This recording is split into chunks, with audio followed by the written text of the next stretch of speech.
This is CBC Here and Now. My reaction last night to the comments that were made by Premier Legault was inappropriate, and I apologize to Chess and his family and to the Crosbie family. Teaming up with Quebec, but the Atlantic Premiers meeting got off to an unexpected start. Good evening and welcome to Here and Now. I'm Carolyn Stokes. That story in just a few moments, but first, the minor hockey community is keeping Joshua Wilcox on the team. The 10-year-old died Christmas Day when the side-by-side he was riding fell through the ice. Joshua would have been playing at his home rink in Clarenville this weekend. Instead, his parents saw a tribute to Joshua from his teammates. Here and Now's Katie Breen was there.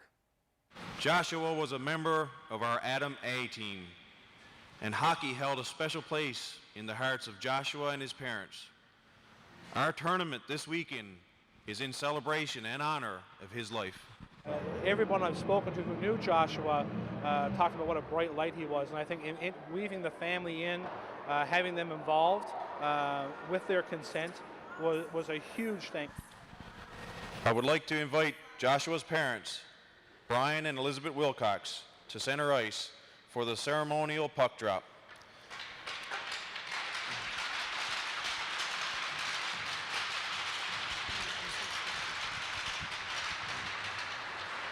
On behalf of our hockey family, we would like to thank them for being here with us today.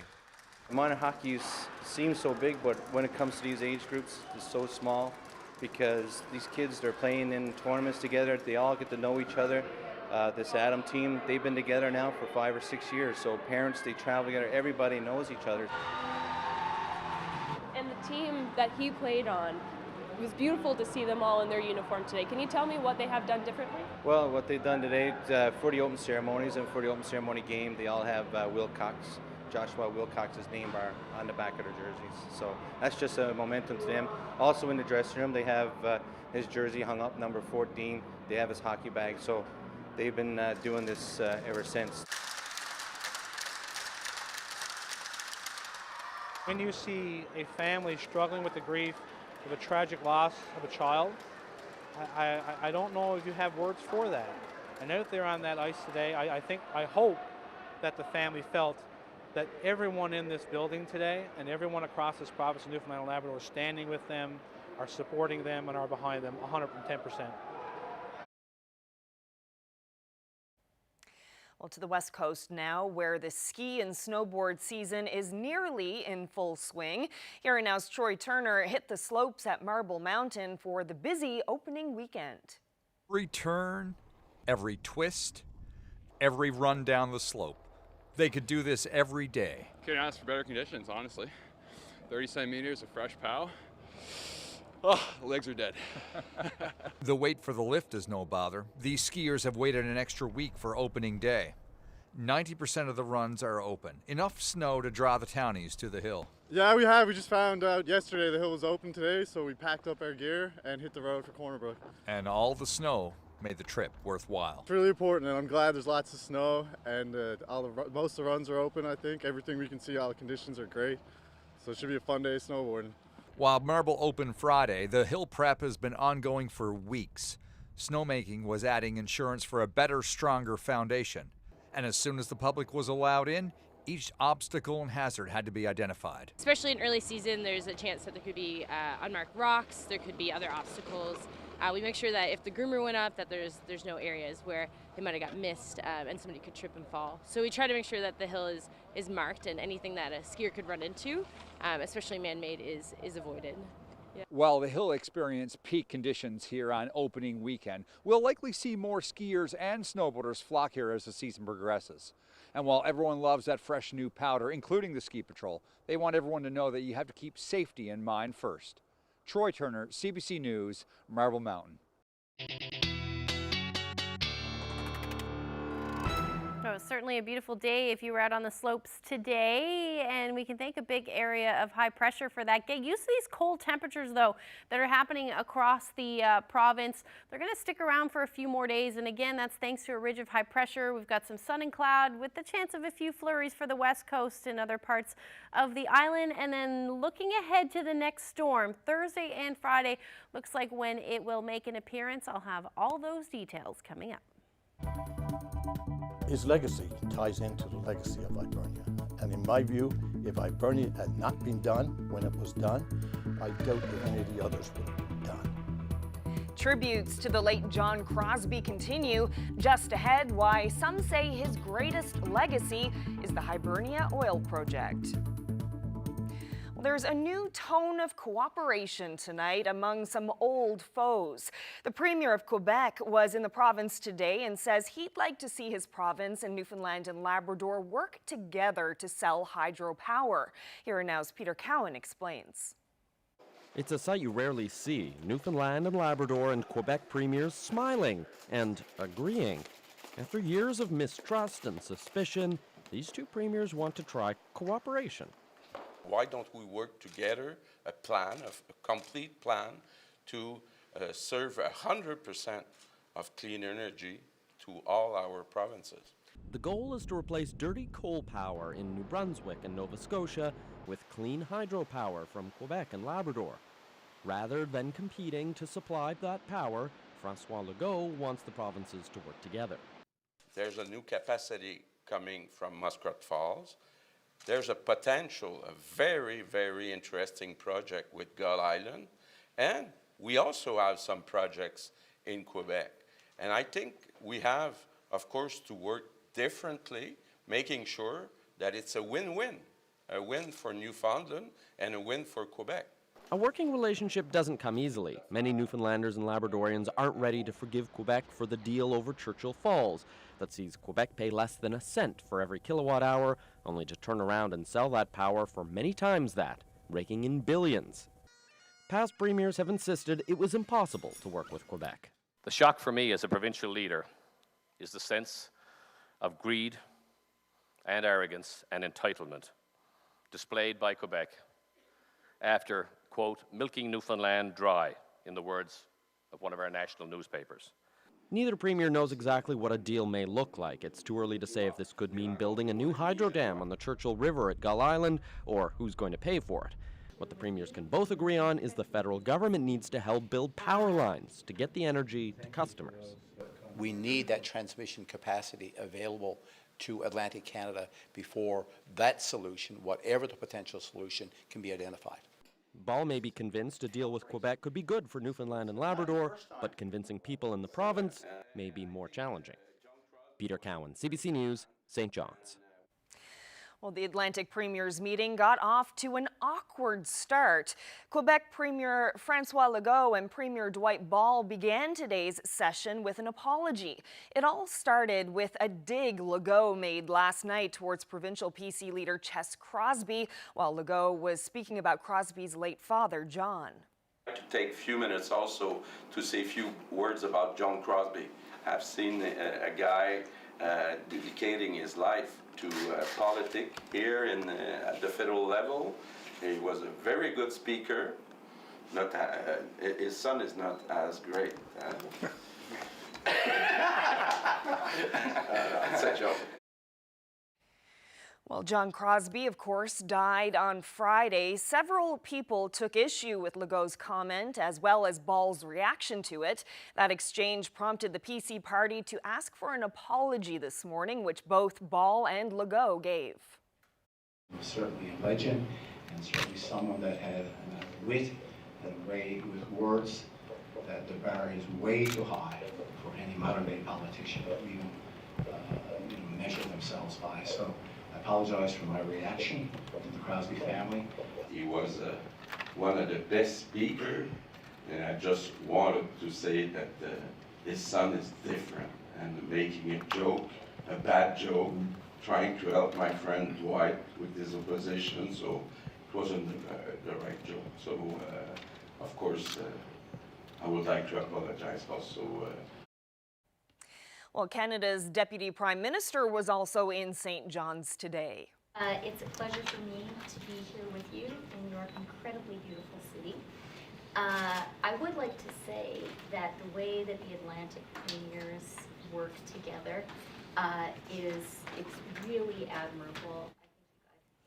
Chrystia Freeland met with Legault and the Atlantic premiers. Freeland is also the federal minister for intergovernmental affairs, which means she deals mostly with premiers on federal and provincial issues. She did take a few minutes to offer her condolences on the death of Crosbie. She called him a giant in politics and said the whole country is sad about his death.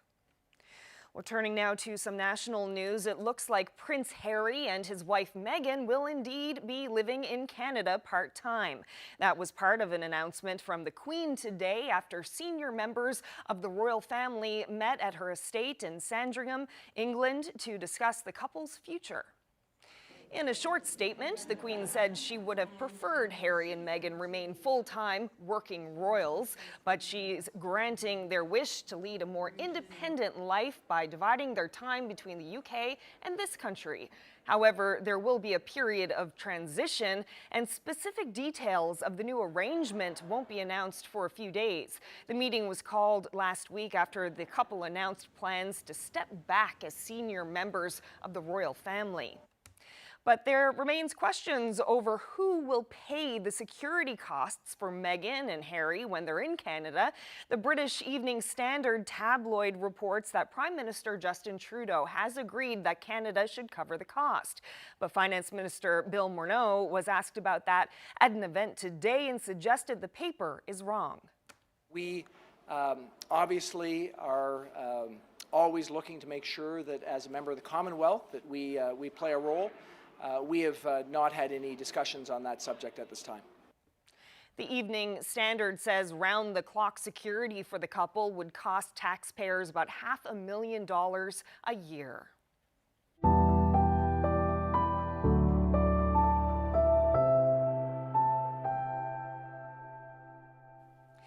John Crosbie is being remembered for his political accomplishments during a long and sometimes controversial career, but many agree that his influence in Ottawa in the late 80s and early 90s helped pave the way for what some say is his greatest legacy in this province, the Hibernia Oil Project. Terry Roberts has that story. 30 years ago, a big day, historic day for Newfoundland and Labrador. The day an agreement was signed to develop the Hibernia oil field.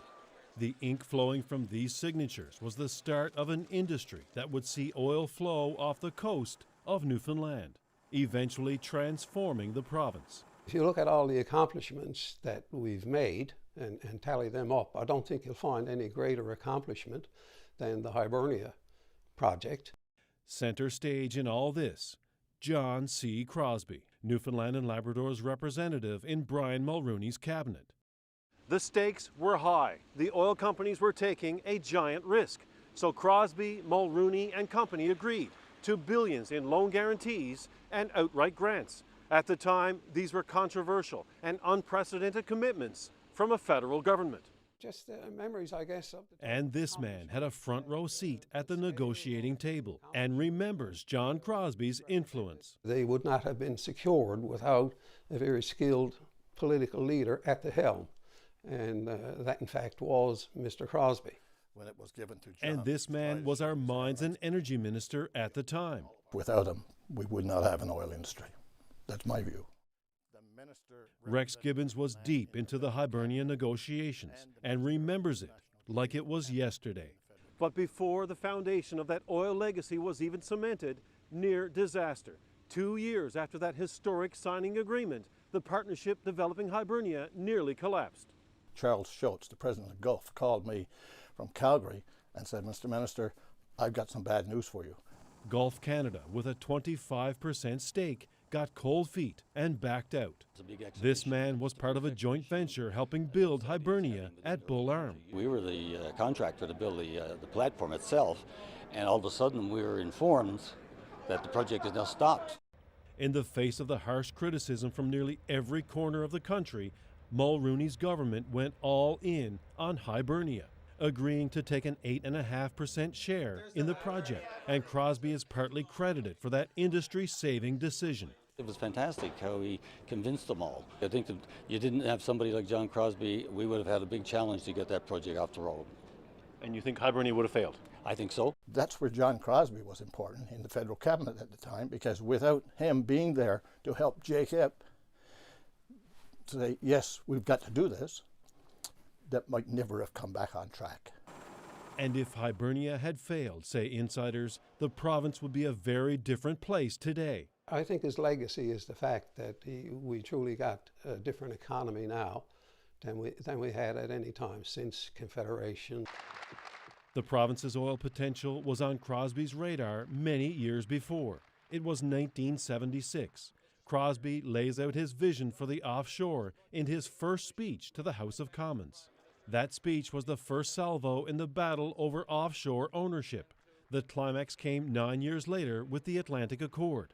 But unlike the Hibernia Agreement, Crosbie was not at the forefront. Pat Carney was Mulrooney's lead minister on the Atlantic Accord. She claims Crosbie always tried to take the credit. In a message to CBC, Carney wrote, John Crosbie consistently took credit for the Atlantic Accord, although he was never in the room or at the table. But there's no denying Newfoundland's oil economy is one of John Crosbie's lasting legacies, convincing Mulrooney to take a giant risk, enticing oil companies to our offshore, remaking the provincial economy.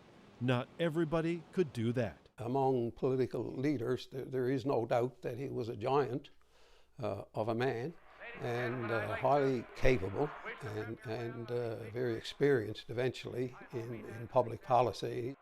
Terry Roberts, CBC News, St. John's. John Crosbie will be greatly missed in the funny business, and I don't mean politics. On stage and on screen, comedians loved Crosbie. Now the man is gone, but the jokes are still coming. We'll tell you more coming up.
They're the oldest campers in the park, Max and Sheila Porter, the couple who've been camping for 60 years. The Happy Campers, Sunday at noon and Monday at 7. This weather update is brought to you by the NL 511 app. Know before you go. Check road conditions, highway cameras, and the provincial plow tracker with the NL 511 app.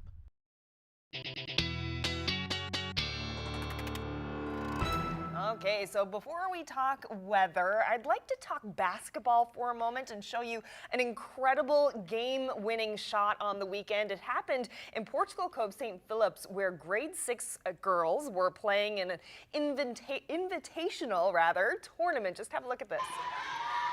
So just 8 seconds left in the semifinal game. Mount Pearl's Newtown Elementary is tied with Roncalli of St. John's, and look, oh my goodness. 28 points apiece. She makes that shot. Fantastic.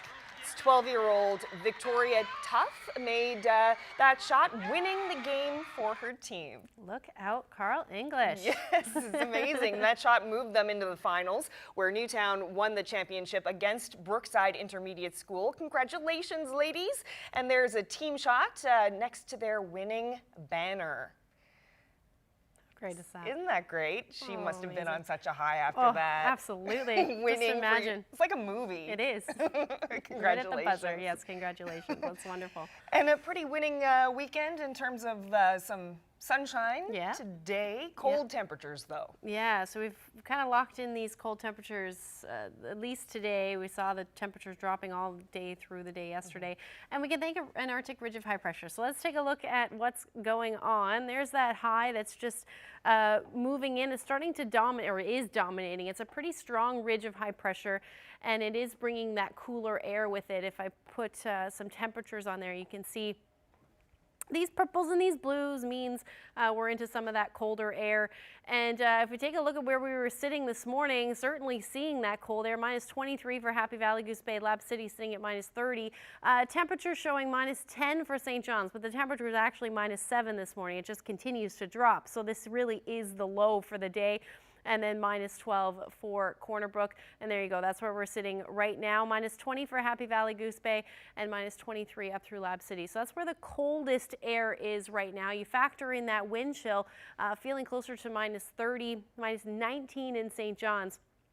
And as we head through the night tonight, we are going to continue to see this cold air stick around, and it's going to continue even through the day tomorrow and into Wednesday. So if you like cold air, you're certainly going to be happy. It's nice for enjoying the weather, that's for sure.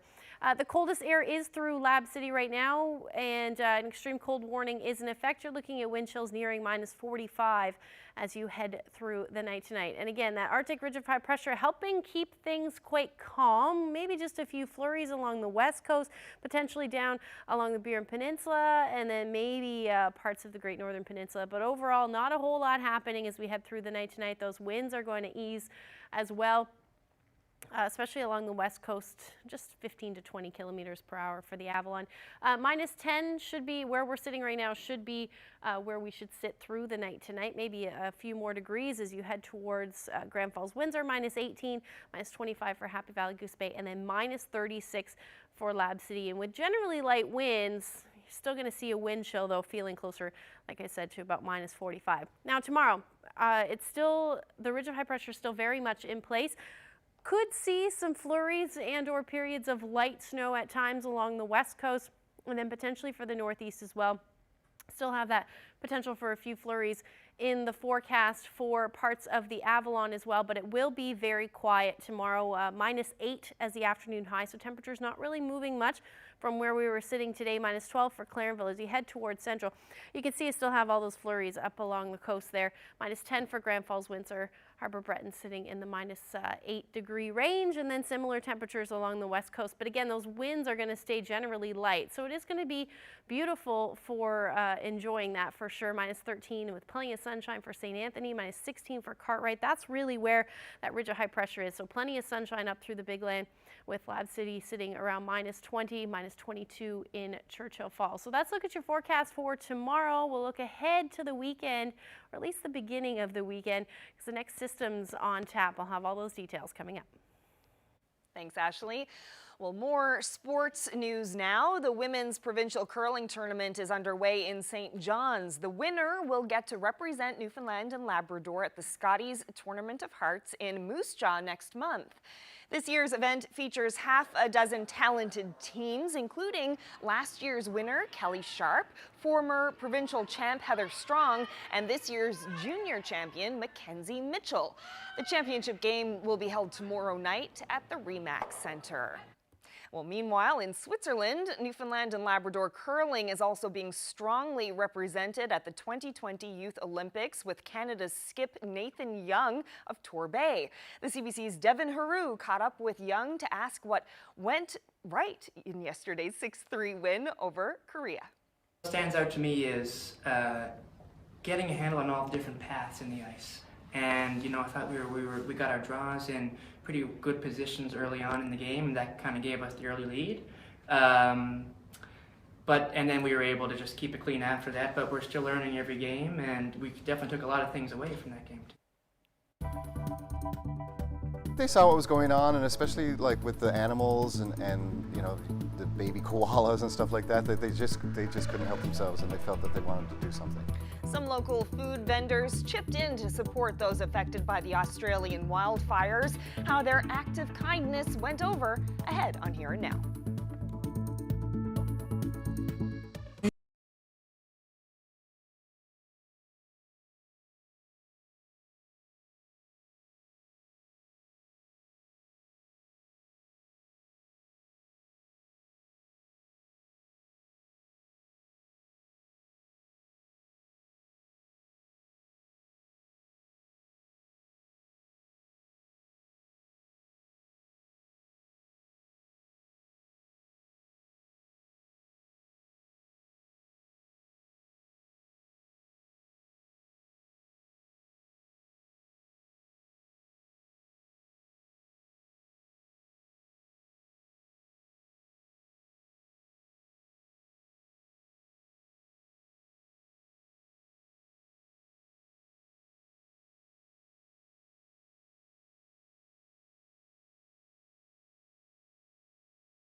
Welcome back to Here and Now.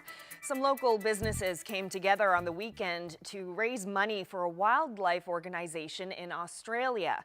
More than 100 wildfires continue to rage across the country. 28 people have died. Nearly 18 million acres of land has been consumed. An estimated 1 billion animals have been affected nationwide.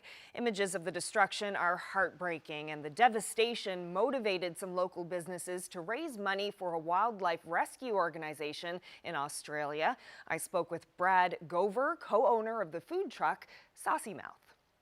Our staff decided that they wanted to help with the fires in Australia, and so they decided that they wanted to donate their tips from Friday night, and we just thought that was a great initiative. So we said, well, in addition to that, we'll do $1 from every sale of street fries, and then we asked other local businesses in and around St. John's and Mount Pearl to do the same. So something that kind of grew. Yeah, and it was really fast. Like, they decided, and I think it was like maybe less than a week later that it all happened. And why did your staff want to do this? I think they saw what was going on, and especially like with the animals and you know, the baby koalas and stuff like that, that they just couldn't help themselves, and they felt that they wanted to do something. What other businesses got on board with you? Well, we reached out to other mobile vendors, and so even though Kitty Vitty Fish and Chips isn't operating, they decided that they wanted to make a cash donation. Ziggy Peel Goods decided that they wanted to make a cash donation. And then other restaurants, Blue on Water did a similar fundraiser with $1 from local beer sales. And Landwash Brewery here with us decided that they wanted to put a special cask beer on sale, and they donated proceeds from that. So your staff kind of got the ball rolling with this? Oh my God, yes. Totally. They really hit it out of the park with this. We were really proud of them when they just decided that they wanted to do this. Did you reach out to the other businesses and ask them if they wanted to take part in this, or did they just kind of come on board themselves? Well, we formed a mobile vendors association last year, so we sent it out to the membership to see if anyone was interested in that. And then Blue on Water operates a food truck in the summertime called Hitch in the Kitchen. So they were similar to Kitty Vitty Fish and Chips, where they said, well, we're not operating the truck, but we can do it at the restaurant. And what happens to the money that was raised? It's going to be donated to an organization called Wires, and it's an organization that rescues and treats and saves animals. So they're doing a lot of work with the koalas and the kangaroos and all the other animals down in Australia. And why did you choose that particular organization? That was the staff. The staff picked that out. I think it was more so than like a firefighter charity or anything like that. They wanted to specifically help the animals. Mm-hmm. And it must have made the staff and you and the other businesses feel pretty good to be able to raise this money for such a good cause. Yes, yeah, it was great. Like I said, I was really proud of them for doing that, and we're definitely hoping to do a similar event sometime soon. How much money was raised in the end? Well, the final numbers still aren't in, but between the cash donations from the two other food trucks, Ziggy's and Kitty Vitty Fish and Chips, and with the other fundraisers from Blue on Water and Landwash, we're hoping that it's approximately $1,000. So for a one-day fundraiser, I think that was really good.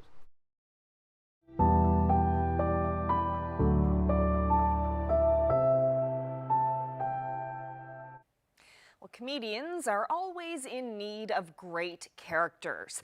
That's why so many of this province's funniest were big fans of John Crosbie. His voice and style made him ripe for impressions. He was even great at playing himself.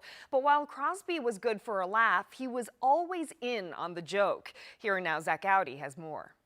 You sell rotten in water, and we need some fresh air. This Thursday is opening night for Review 2019, Rising Tide Theatre's annual send-up of the year gone by. And one of Review's most beloved characters will be right there on stage. It takes a great man, to give his own eulogy. John Crosbie was the subject of countless sketches through many years of Review, and actor Rick Boland and director Donna Butt wouldn't dream of snubbing him now. I think John would have been quite annoyed if we made all that fun of him for all those years, if we would even dare to not recognize the presence. Crosbie himself was a funny man, known for his quick wit and sharp tongue, His unvarnished style could be a political liability, but it was a gold mine for comedy. Well, the thing about a John Crosbie or a Brian Peckford in his day, or Danny, I guess would be the other most recent one, is that they were larger than life. They concerned themselves not a whit with political correctness. They said what they felt, they said what they believed, and you could take it or you could leave it. But these were not pre-packaged politicians. Nobody could ever say that John Crosbie was pre-packaged. J.B. Dixon on assignment with an exclusive 22-minute investigative report. John Crosbie has retired to what one insider is calling the quiet and peaceful life of a country gentleman. Down here from the CBC. Is there no peace and quiet? Aren't I entitled to my privacy? Crosbie was fun to impersonate, but he could be even funnier in person. He would sometimes appear as himself, like in this classic from This Hour Has 22 Minutes. He can't sit down. He can't say, hey, where the hell you going? Come back here. Come back or you're finished. The CBC can kiss my ass. But it wasn't just the big shows that could count on Crosbie. In the year 2000, a young Mark Critch shot a pilot for CBC television, the kind of thing that may not even make it to air. Mr. Crosbie, first off, I want to thank you so much for coming out and doing this. Just the very fact that you're here, I guess you're finding retired life a bit boring, are you? No, boy, there's always something to make an arse of yourself at. Critch remembers Crosbie being a gracious and generous guest and giving him a big break. He shows up, he gets up with the band, he sings Pour Me a Tequila, Sheila. Pour me another tequila, Sheila. Take off that red satin dress. He played ball hockey with me and Great Big C. He did it all. And then a year later, I got a chance to audition for 22 Minutes. And they said, do you have any tape? And I sent him up this tape of me, interviewing John Crosbie. Like, oh, this is perfect. How'd you get John Crosbie to agree to that? I asked him. Those sketches, jokes, and Crosbie's own infamous one-liners will be inspiring comedy writers for years to come. And while the audience at Review is enjoying this impression, somewhere John Crosbie will be having the last laugh. So, we're going to try to have a little fun with him, but we're also going to try to honor what he was to Newfoundland and Labrador. Zach Gowdy, CBC News, St. John's.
Welcome back. In national and international news tonight, officials in Ottawa say Iran is not now allowing Canadians to participate in the investigation of downed Ukrainian flight PS-752, giving Transportation Safety Board officials access to the crash site and to the flight data recorders. But Canada's exact role remains unclear. This is not going to be a short investigation, regardless of who leads it. Regardless of our role, this is going to take time to answer all the questions. We know we have expertise that we can bring to this investigation along with our international partners that can help get the answers that the families deserve and that the public wants as well. Iranian aviation authorities are leading the investigation as per international convention, but Ottawa is pushing for full access as it seeks answers for the loss of Canadian lives last Wednesday. Iran's military admitted to shooting down flight PS-752 that killed all 176 on board, including 57 Canadians. Head of the TSB has confirmed that the recovered black boxes were damaged but still in Iran. One team of experts specialized in working with flight recorders is also expected to join the investigation later. Meanwhile, new video was released today by Ukraine. It shows that country's experts working with the wreckage at the plane's crash site in Tehran. But as Chris Brown reports, the investigators have a long and difficult road ahead as they try to piece together what led to last week's tragic incident. Well, we're getting a new look at the crash site and some of the work that's been going on there by the investigators who are trying to understand exactly the sequence of events that led to this crash. This video is provided by Ukraine's emergency services outfit. It shows Ukrainian investigators talking to eyewitnesses. We see parts of the plane that we haven't seen before with the Ukrainian airline colors on it. And we also see other parts of the plane being put onto a flatbed truck and taken away. We understand that there's a hangar where the plane is being reassembled to help with this investigation. A number of these Ukrainian experts who are on the ground there have done this kind of very sad work before. They were involved 6 years ago when Malaysian Airlines Flight 17 was shot out of the sky. So these people know what to look for when it comes to missiles taking out passenger aircraft. Over the weekend, we had a chance to talk to Alexei Danilov. He is the man coordinating this investigation for the president of Ukraine at the president's office. And he told us about the immensely difficult job that still lays ahead in terms of identifying 176 victims. Iran has 50 experts on DNA, he said. All of them are now working in Tehran after being gathered from around the country. And until the final analysis is complete, he added, countries won't be able to take the bodies of their citizens home. He said roughly 30% of the bodies have been identified so far. Also today, Ukraine's government announced that the actual head of the investigation in Iran is going to be paying a visit here to Kyiv in the next few days. We don't know exactly what the topic of that's going to be, but it is a significant meeting and no doubt to help assure people, not just in Ukraine, but in the broader international community, that Iran is trying to show transparency and that it wants international help in this investigation. Chris Brown, CBC News, Kyiv. Philip Penn is back in custody. So I'm 30 years old. I spent about half my life in jail. More jail time for Philip Penn. To be honest with you, that's the life I live. It's just who I've been for so long.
The weather update is brought to you by Belltone, your partner in better hearing.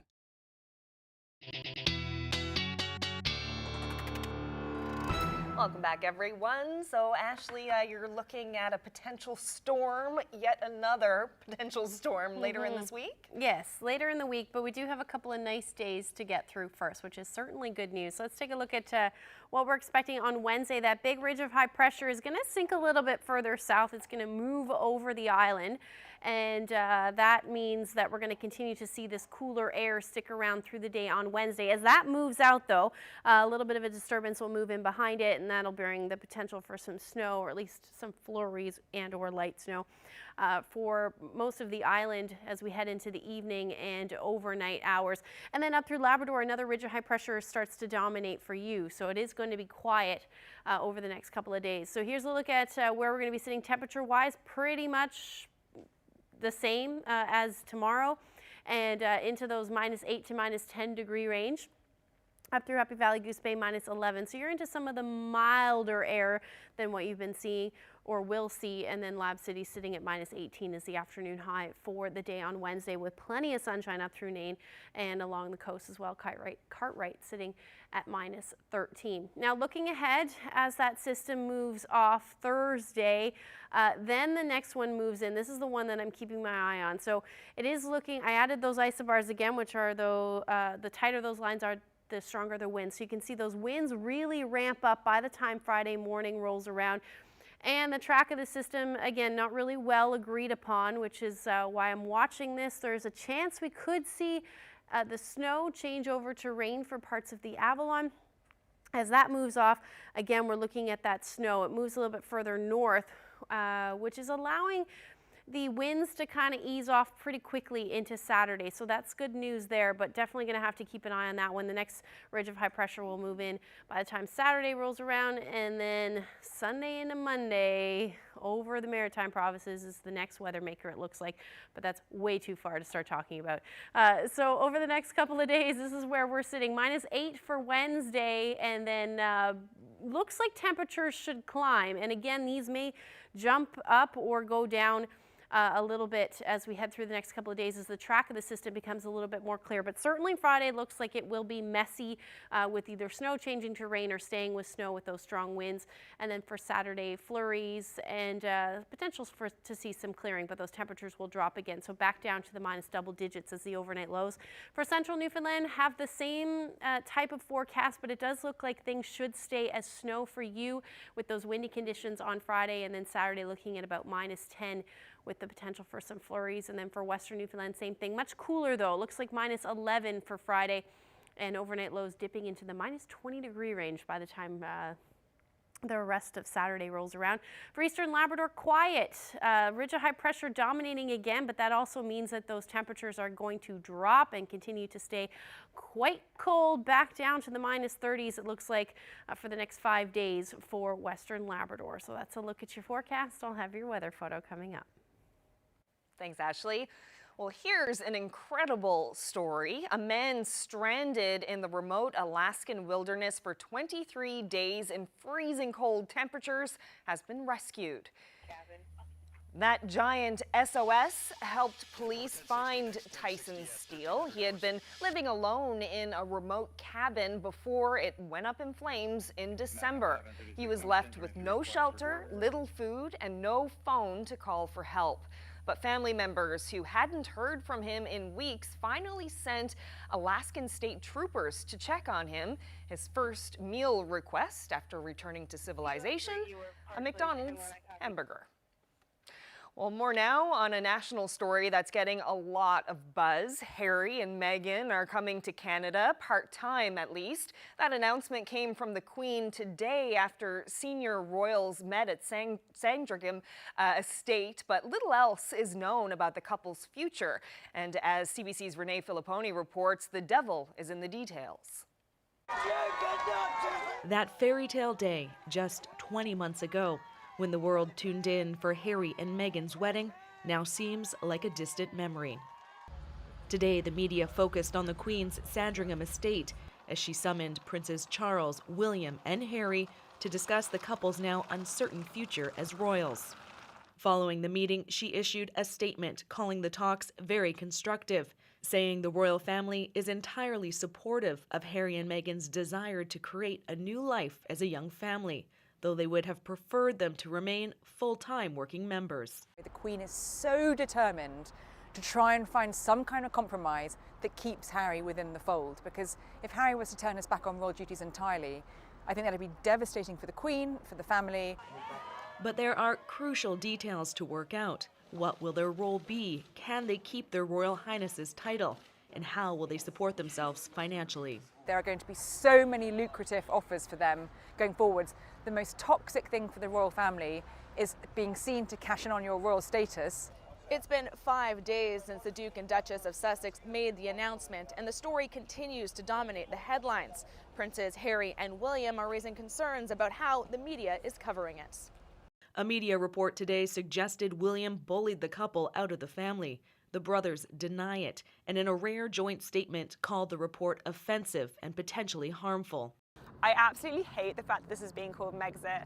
This UK journalist says Meghan seems to be taking the fall, and she isn't surprised. Meghan has been vilified by the press for months and months and months now. There's been coverage against her that's been, sexist, racist, all sorts of things, and I just don't find it shocking that her and Harry have finally decided this is it. From the decision to leave to how the couple went about it, people are looking for someone to blame, as the couple's decision to seek privacy has only pushed them further into the spotlight. Renee Filipponi, CBC News, London.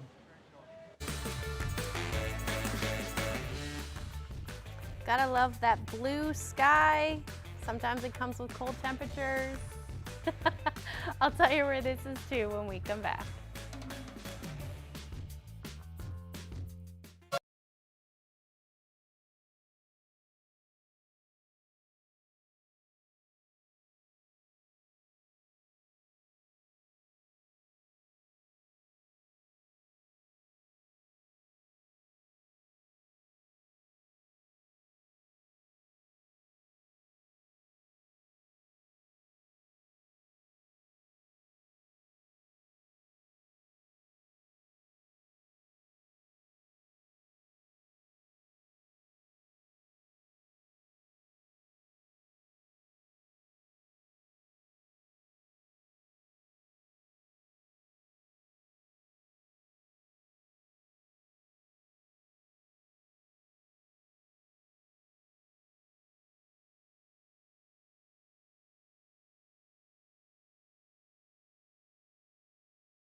Well, Friday's show was dedicated to John Crosbie, so we're celebrating last week's birthdays and anniversaries tonight.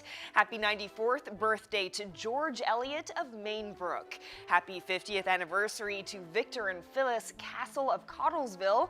Birthday greetings going out to Barbara Granter of Pools Island, who celebrated her 90th birthday on Tuesday.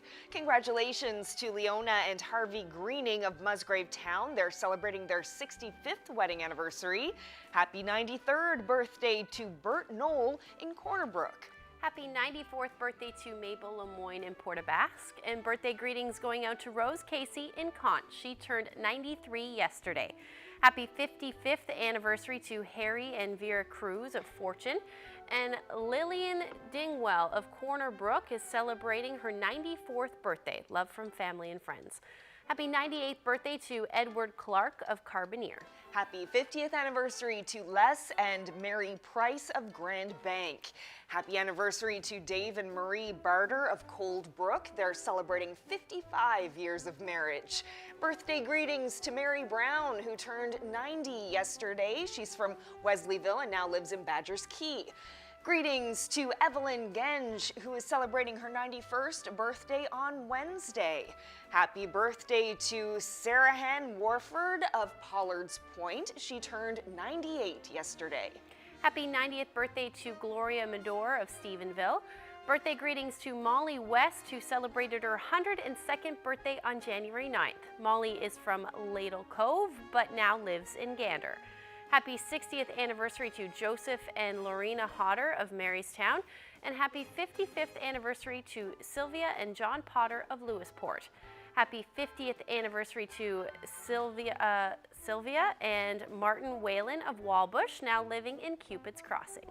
Happy 50th anniversary also to Shirley and Bob Skilling from Orangeville, Ontario, now living in Spaniards Bay.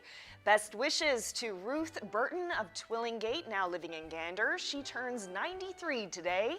Congratulations to Dorothy and Jerry Lynch in Southern Harbor. They're celebrating their 50th wedding anniversary. Happy 50th wedding anniversary also to Connie and David McNiven. Happy 99th birthday to Arthur Inkpen in Clarenville. Happy 90th birthday to Whitfield McGraw of New Bonaventure, now living in Clarenville. Birthday greetings to Dorothy Hodder of Port Blandford, who is celebrating her 94th birthday. And happy 91st birthday to Amy Penny from New Adventure, now living in Gander. Happy birthday to Bernard Tobin, who's celebrating his 90th birthday tomorrow. He's from Gaskers, St. Mary's, and now lives in Trepassey. Anniversary greetings to Melvin and Lena Grandy of Garnish, who are celebrating their 67th wedding anniversary today. Happy 93rd birthday to Joan Barber. She still lives in her home in St. John's. Congratulations once again to everyone celebrating. What a great photo this is. Yes, Check this weather this photo. out. Take a look at this one. Just a gazebo in the middle of nowhere, Wow. basically. What a view, too. Yeah, a It's- stunning view. Yeah, it was taken in St. Louis, in the southeast coast, in the big land. Yeah, really isolated. Absolutely. Crisp, clear morning there. Thank you so much to Calvin Poole for sending that photo in. And if you have any wonderful photos to share with us, send them to nlphotos@cbc.ca and we'll get them on the show. Yeah, I love it when we get them from Labrador, too. Me too. It's nice. I know. I just love all the photos. They're so lovely. Well, thank you for joining us, everyone. Have a great evening and hope we'll see you tomorrow. Good night.